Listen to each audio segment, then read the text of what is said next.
So, welcome everyone to the first on-site episode of Colivers Club. Today we are very happy to have John, the owner of Alt Chiang Mai.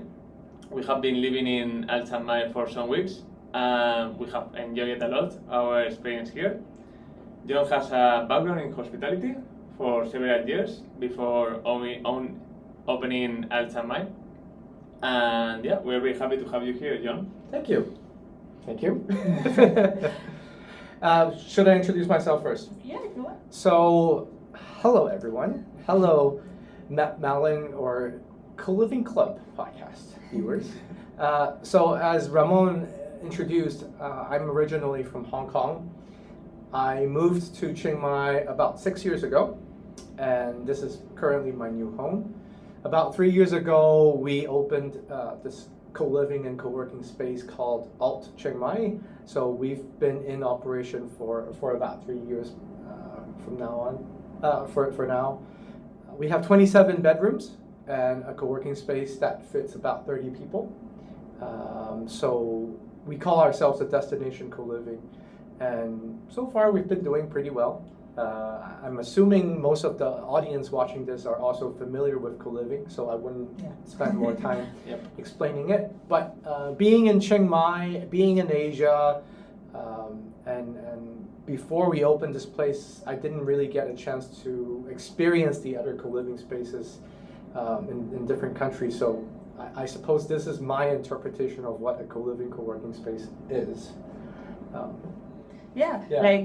That's something that I was gonna ask you. Like, we know, because we talked before, that you didn't go to any other co-living before opening this one, but the concept in the end is really similar to the ones that we find out in Europe. At least this is a little bit bigger compared to the other ones, but it's still a similar sense of community. And we were wondering, like, how do you manage to build something, like build a community like this here in Asia, where people, for example, don't cook together or don't have the same routines than in Europe, because in Europe people have more or less the same schedule sometimes. Yeah, so normally here it can be more challenging. Yeah, normally here in Asia, what we have found is like there's like a main co-working and there's community around the co-working. But here in Alt Chiang Mai, it's like the first time we have found that it's similar to Europe, where you also have like a co-living apart from the co-working. So it's really not, that we intentionally want to copy anything from the Europe in terms of how co-living space are operating or how they build their communities. But the fact is, because in Asia, we're still very early stages of opening co-living and co-working spaces. So when I first started on trying to learn what it is to operate, how should I do things, I think the community helped a lot. What you're experiencing right now is after 2.5 years of the space being operating, meaning there has been a lot of people from Europe, from America that came here and told us about their experience in a good co-living space. So we definitely learn a lot from the community itself. But there's something different about Alt and maybe the other co-living spaces, which is we're actually designed and built for this purpose. A lot of the co-living spaces, to my understanding, what they do is they adopt the building or the property that they inherited or they decided to operate. But for us, when we started this, we have nobody to learn from, and so everything we thought should be done is from the internet, it's from the community, and I decided to spend a little bit more money talking to an architect, understanding spatial design, architecture design that would enhance this interaction of people living and working in. So I think a lot of the things that we did was more experimental. I wasn't sure if that's the right way to do it, but I felt like, okay, that feels like, okay, this is something that makes sense, and we just went ahead and did it. Can you tell us a little bit, like, some of the things that you thought when building the space to make it especially for co-living? Yeah, sure. So in terms of the design of the private spaces and the communal living spaces, we always believe that there should be a good proportion, meaning, and you know this already, we don't have bunk beds. Because at least I feel like when living in a co-living space, sometimes people would also be tired of socializing too much. Yep. So I personally value private space quite a bit. So all the rooms we have are actually private bedrooms.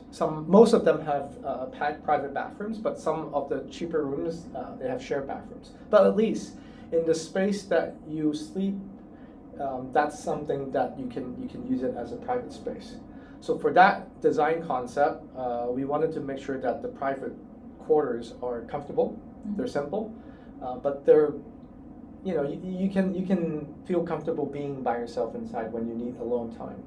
Now then there's the common area, where how should the proportion be compared with the number of rooms or the number of people living. And that's a pure guess, really. Like, we just thought, okay, for like 5 to 6 rooms, that's usually about 8 people, there should be a smaller common area that people can congregate and just interact and do things. So then if you go at the building, every floor has a smaller common area. And then we have the rooftop and the garden. Obviously those are the outdoor bigger areas that everyone can kind of gather around when there's a special event and all that. So those are thought out, like in terms of the ratio, the proportion of the spaces, and how we should design the location of the common area, etc. Yeah. You are now like building a second building. Correct. And what are the things that you will change from this one to the other one? What did you learn about the spatial, as we are talking about this? Well, so in terms of spatial design, I don't think we did drastic changes. Okay. We did hire someone from the community to consult us in terms of more scientific approach in terms of the ratio of common versus private spaces. And I guess some would argue that we don't need as much common area. So in the new space, we still have these smaller pockets of co-living community space.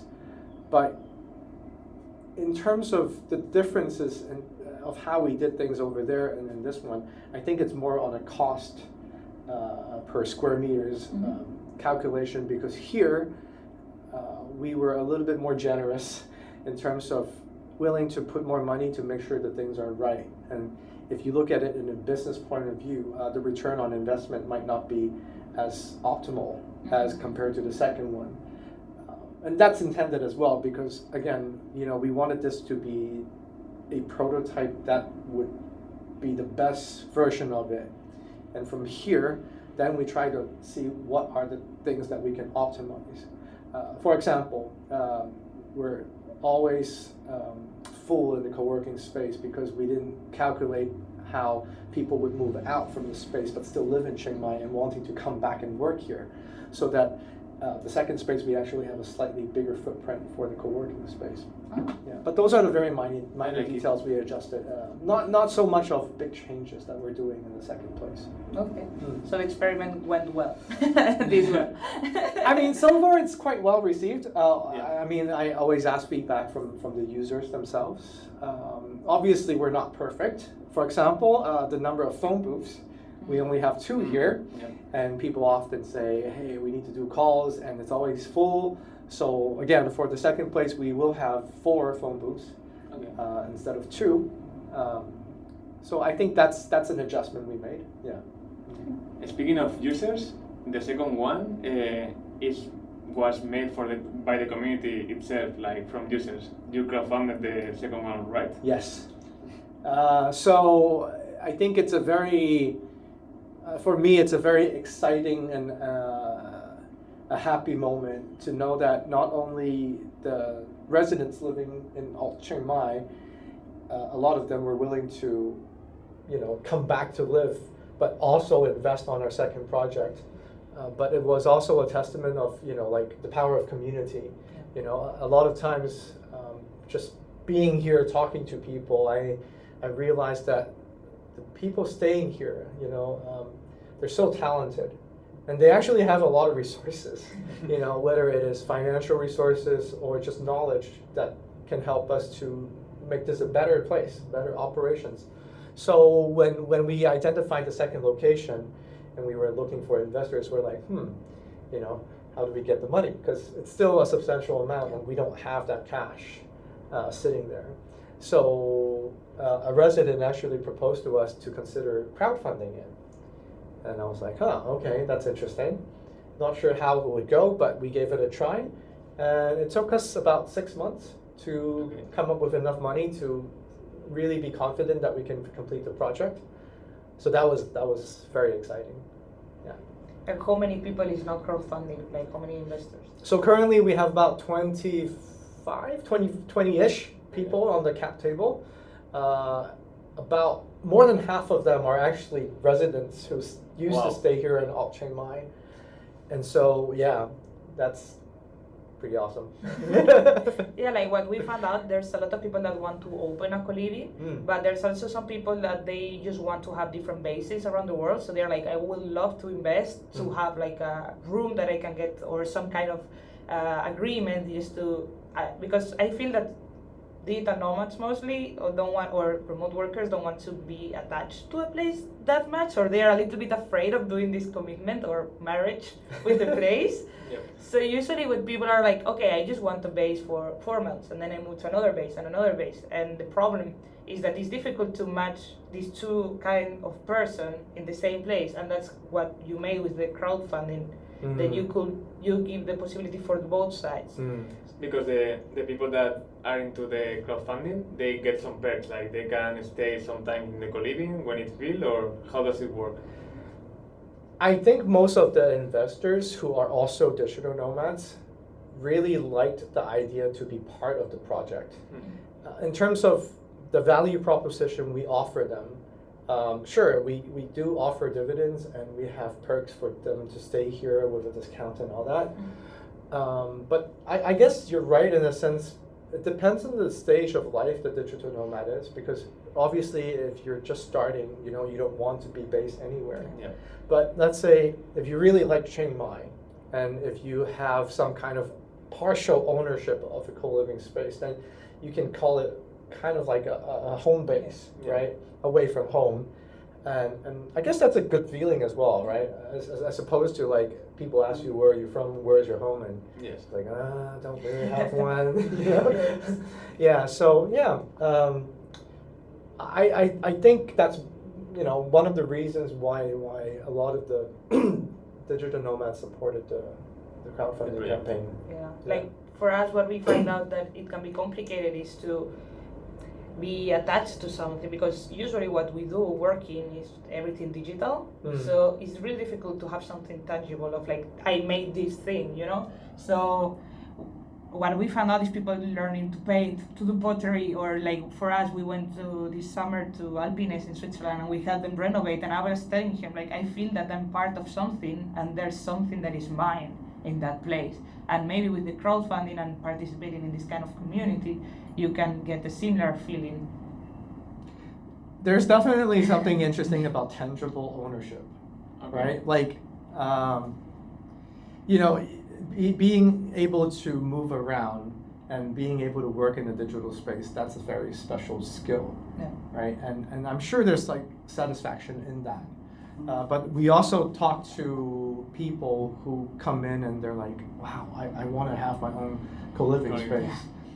Not a lot of people actually do it. Dream. Yeah, not a lot of people actually do it, but the ones who actually do will tell me, because I know a couple of them, that they didn't know how difficult this would be, but they still enjoyed the process, and they're still, you know, really trying to make it work. And you know, and they'll always say like, yeah, this is different from my job, you know, the job that's usually digital and online. Yeah.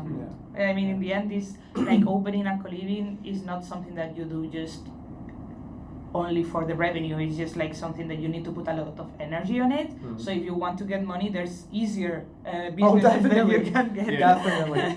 Yeah. So I tell people this is not the easiest thing to make money. Yeah. But the satisfaction is for me. Yeah. I'm from hospitality background, and I am used to the service sector, meaning having guests and customers and hosting them and treating them. But being in a co-living space, what I find joy in is seeing a resident who just onboarded, right, Mm-hmm. and interacting with another resident. And when you see that over and over again, and you see them building relationships, friendships, romantic relationships sometimes, right? And even business partnerships. Like the satisfaction is you're facilitating the process, and these are. I'm not saying the society nowadays is lacking. Yeah. But on the online or in a virtual world, I think relationships built are different from when you're seeing the person physically. Definitely. And you're sitting together, you're exchanging ideas, and you're away from your phone. Yeah. I feel super happy when I see those moments happening in the different spaces of Alt. Yeah. Yeah. Like it. Yeah. Yeah, so like what I was gonna ask you also was more about you like you spend a lot of time here. Like you are saying like, oh, I like to see people around the space, and I'm like, yeah, sure. Then you are all the time looking at not stalking people, like just sitting here and see all the time people around, Right. And it can be challenging because you have a family. And what we found out is some people, like some owners that have a family, what they do is try to move the business to make it more like a family co-living, or try to introduce more this so they can engage it more with their family. But you are staying, like there's no kids here. And kids. we were wondering, like, is that something that you decided, or you are just also being experimental with it, and also how do you manage your personal life from your co-living life? I mean, it's more a pragmatic approach, understanding what our target audience are, who our target audience are. And so obviously I have my family, I have my kids, and I need to spend time with them. And I guess being an owner, I still have some sort of flexibility to say, okay, these are the days that I do want to go back to my family and spend time with them, right? And coming from Hong Kong, I think it still beats having a full-time job, working for a company, and having a boss where you can't really control your time, when you're working as an employee. Yeah. So, in hindsight, like I think I'm still kind of free.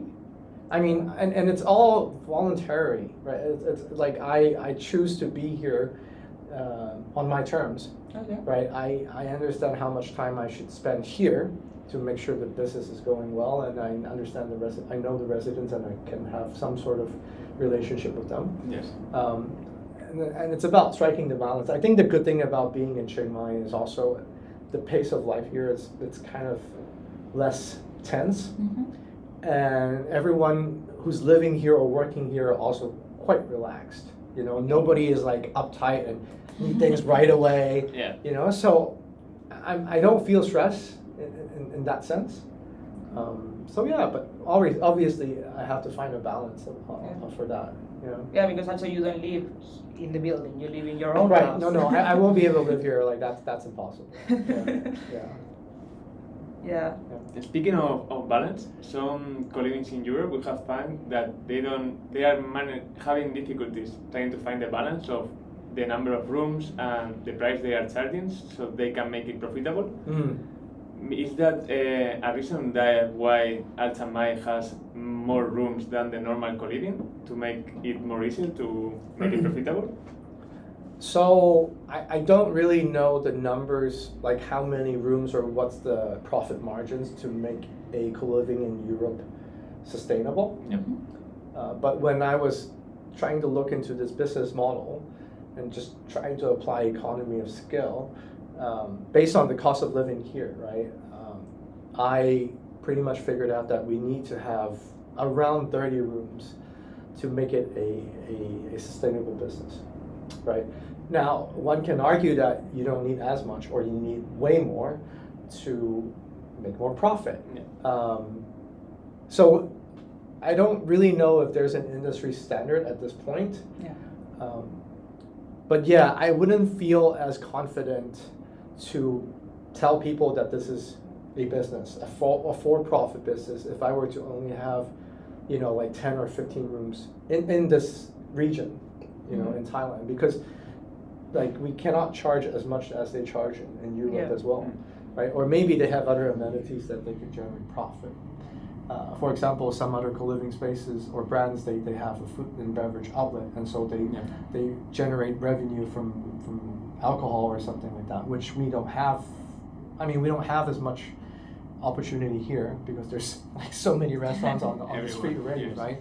So it's a really case by case thing. But yeah, like this came very early at the stage, understanding how big of a space or what's the minimum requirement to make sure that it's a sustainable business model.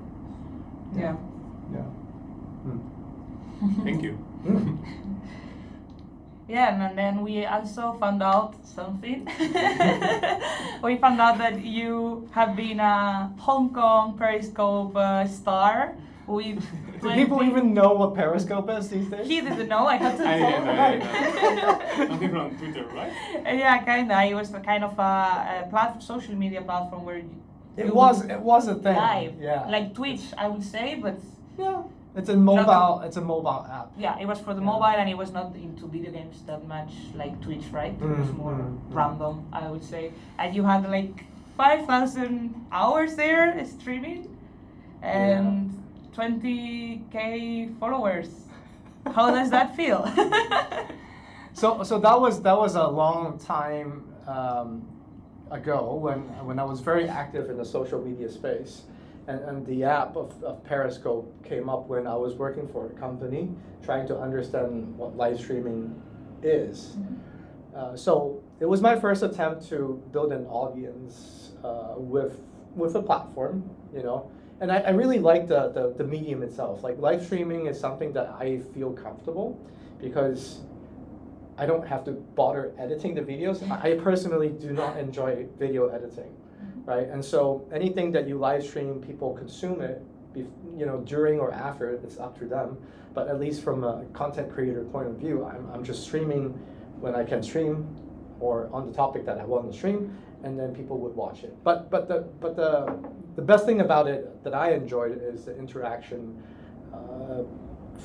between me and the viewers, because it was an app that was built so seamless.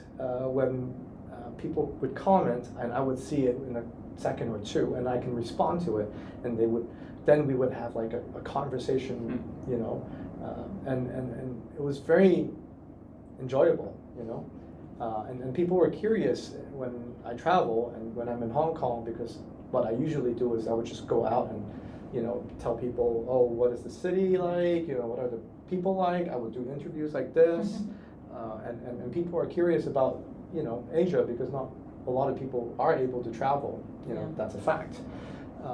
So yeah, that was a good experience. Did you get something like some learnings of building like a online community, bring it to the co-living world, like on-site community building? So I think when it comes to community building, right,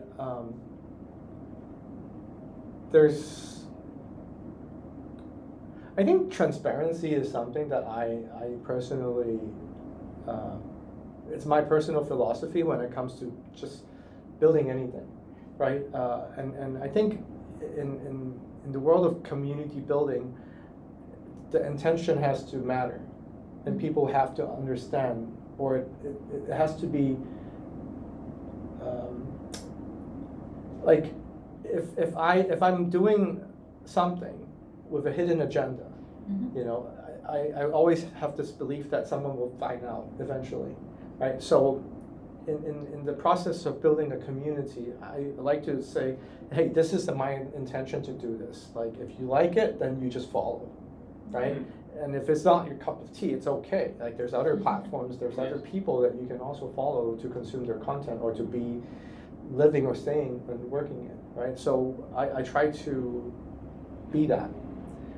Consistency is also important on the online space, especially because the moment you go offline, people don't see you and they expect to see you again soon. So they kind of expect you to be frequently in contact with them. I think in this space here, I'm kind of delegating the community building work to my staff because we do have a team here, and that makes my job easier because I cannot be available 24/7. Yeah.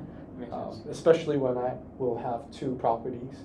And so understanding what the community needs and building the team that supports that, that's important. But that's not something that I learned from the previous hobby that I have. I wouldn't say it's a career because I didn't make much money out of it.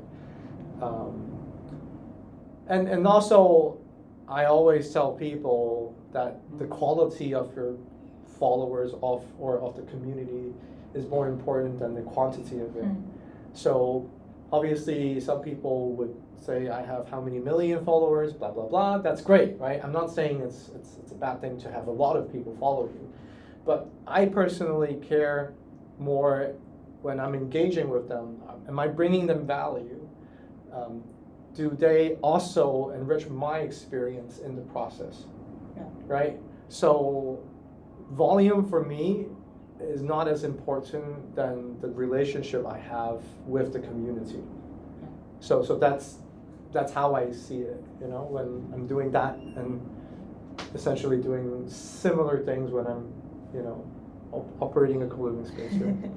Yeah, so that's why maybe on-site communities are easier to see the feedback, like the other part, than online.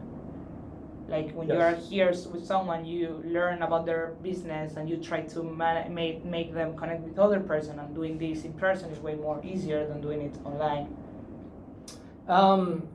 You can also do it offline. I mean, online. You just have to be smart with the tools that you use and the ways you communicate. I think adaptability is important when it comes to building communities. You have to understand who you're talking to. And then you just kind of adapt what is the most effective way of communication, right? Because obviously we have a very unique group of people here, you know, and that was the same when I was doing live stream in Periscope. A lot of the people wanted to travel, but they aren't able to travel. So you kind of need to understand what are they looking for and how do you explain to them these messages you want them to understand, right? So I think it's knowing it's understanding the people that will enable you to build a strong community. You know? That's another thing that I was gonna ask you is about, like, you chose to build a co-living for remote workers, digital nomads, while in Asia I would say it's more common to find residential co-living. So why did you choose this target and not like something that was more easy? Or Chiang Mai. I mean, it seemed very obvious to me at the very beginning because I was already hanging out with digital nomads, and there's an abundance of them here in Chiang Mai. Indeed. So if I were to do a co-living space, it would seem natural to of course for digital nomads. But yeah, there are other co-living spaces in Asia, and they are for a different target audience. Now, the reasons of doing it is like really for them to answer the question. But here in Chiang Mai, you know, it's advantageous if you were to have an operation like this catering to the digital nomads. Yes, a destination co-living is way easier when there's already people coming here. There's people looking for it. Yes, because we were also talking with other co-living owners that they have co-livings in rural areas, like not that famous or popular. So that's a challenge, extra challenge that they have to bring people enough value so they will be able to go to this place. Yeah, I mean, you have to be really good at marketing, or you have to be very unique. Very specific. Right, in that sense. if people have to travel out of their way to be there, you know. But I've heard, you know, a lot of different co-living spaces in Europe that is also not easily to go, and they're very popular. Yeah. I mean, for us, we came here for Alt. We came to Chiang Mai for Alt, so yeah. Yeah. Was that the reason? Yeah, kinda. Yeah, we were really It was curious one of to the see. main reasons. But Chiang Mai is like. I heard of Chiang Mai. I wanted to come to Chiang Mai, but I mean, we knew that if we came here, we would stay here. Yeah. Ah, okay. Yeah. We were really curious about seeing the. And again, because our friends, like our digital nomad friends, were telling us like the only co-living similar to Europe is Alt here in Asia. So yes, good branding for you. Yeah. So yeah, we really wanted to check and be like, okay, this is true, because also we want to promote these kind of co-livings that have community, and that was something that we were lacking here in Asia, because what we find out is like traveling here is a bit more individualized, or it's more like coupleized. I don't know how to explain it. Like when Europe, you go to a place with your friends, or you go to. I would say that what we find out is here there's maybe more nomad Co-working. meetups, more Yeah. co-working, more of these things, because in the end you are far from your house and you are looking for community, and And for us also- it was difficult to connect with people Mm. here in Asia in the past. So we were like, okay, let's just go to a co-living and see if we can manage this. And also, I was just gonna say that most of the co-living life is around the food and sharing meals and Yeah. cooking and everything. And here in Asia, as it is very easy to find food less outside, it's not that common to have like a co-living and a co-working together in that sense. Yeah, it's difficult to have that routine. But what I found out here is like maybe the people are changing the food routine, I would say, that we have in Europe for like exercise routine. Like in here, there like most of the places that we have been, they're like doing the ice bath, doing the exercise together, yoga together, or going to Muay Thai. So I think maybe this is like some kind of adaptation. Perhaps, like I wouldn't know, because again, like when we started the co-living space, when we started Alt, we really didn't know how the European co-living spaces were operating. You know, we understood they're usually smaller in size, they're more remote, and you know, you have a lot of activities that would happen within the property itself. Whereas here, I mean, yes, we have a common kitchen that sometimes people would cook, but I guess they're less encouraged to do so when you just walk out and there's like good food all over the place. So that's not a community holder activity. Whereas, you know, we have a Muay Thai gym down the road, and then there's so many activities in town, and so that's it. Yeah, I mean, I just realized this, you know, in terms of the differences, at least in Chiang Mai compared to Europe, the other European co-living spaces. At least here, a lot, like most of the people in the house go to the ice bath at the same time, so that can be your boiler here. Yeah. The Very, ice. very popular here Yes. in Chiang Mai. I got this. Yeah, it's hot. Yeah. So yeah, just to finalize this, I wanted to ask you about like what is the definition of co-living for you, because it's a really big word that you can read tons of terms about. Yes. So I guess it's really up to that person to define the word. So Right? it's your turn. Up to John. Just co-living space. Yeah, co-living. Yeah. What is co-living. co-living? Co-living. What is co-living for John? Oof, okay. Let me think. Yeah, sure.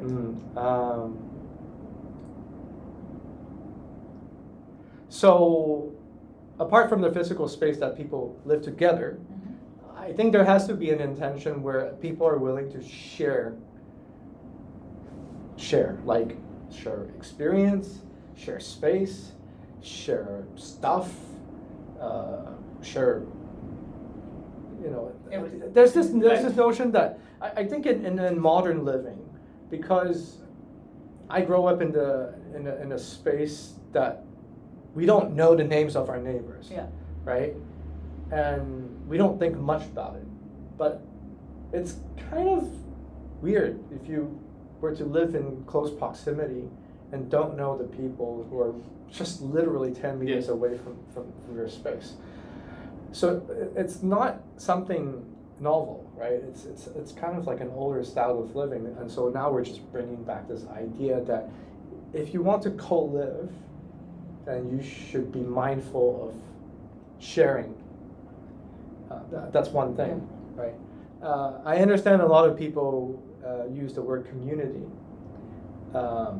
that's attached to co-living, but I guess the interpretation of co-living can be very different as well, because if you let a group of people be by themselves, there's most likely going to be some sort of community formed organically. But if the space, or there's some sort of organized effort in facilitating that process, I think it's easier for people to feel that this is some place that they want to be in.